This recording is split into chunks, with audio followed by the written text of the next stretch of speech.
Mga ka-Faye, bago ko nga pala po simulan ng aking video, huwag niyo pong kalimutan na mag-like, comment, share, and subscribe sa aking YouTube channel, Faye TV po. And huwag niyo rin po kalimutan na i-click ang bell button para lagi kayong update sa lahat kong video ipopost.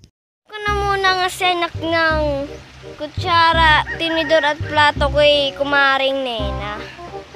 At puro gasan nitong plato namin.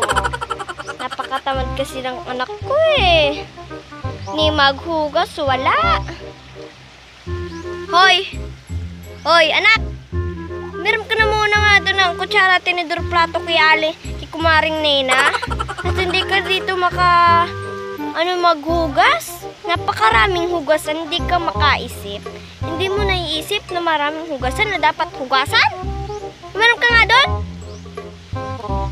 Aray! Aray ko, nay, aray! Nay. Formation, nay. Ako po palaging naghuhugas, ikaw po yung hindi naghuhugas. Ikaw po yung napakatamad, nay. Palagi nga ako naghuhugas dito eh. Kaso wala rin tayong sabon. Nanay, utusan naman ako papunta nung kay kumarin ng Nena. Sira mo na naman yun eh. Alam ko na. Sasabihin ko kay mama, nangungudi ba si Aling Nena? Pagkatapos, iningkanto si Aling Nena sa may sagingan para hindi niya ako utusan. Kasi ayoko maging Nay! Di ba naisabi ni ng kumari mong Nena? Huwag na sa kanyang heheram. Kasi daw, di ba, magiging ngongo. Kasi daw na-engkanto siya, di ba, magiging ngongo siya. Kaya ayokong humiram doon, Nay. Baka maging ngongo ako. Nay, ayokong humiram. Ay! Oo nga pala!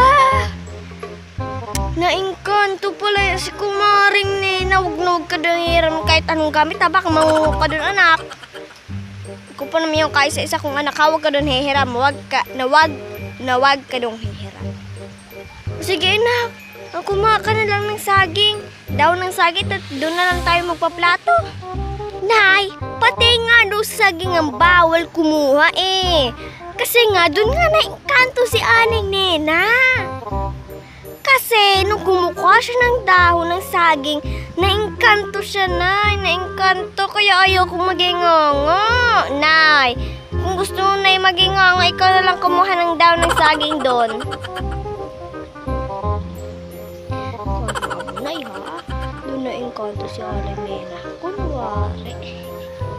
Ano, nak? Doon na-engkanto si kumaring Nena. Hala! Eh di mangutang ka na lang doon sa tindahan ng ulam natin at wala pala tayong ulam. Ay naku talaga si nanay. Gagawin talaga lahat. Mautusan lang ako. Naisip na ako. Nay!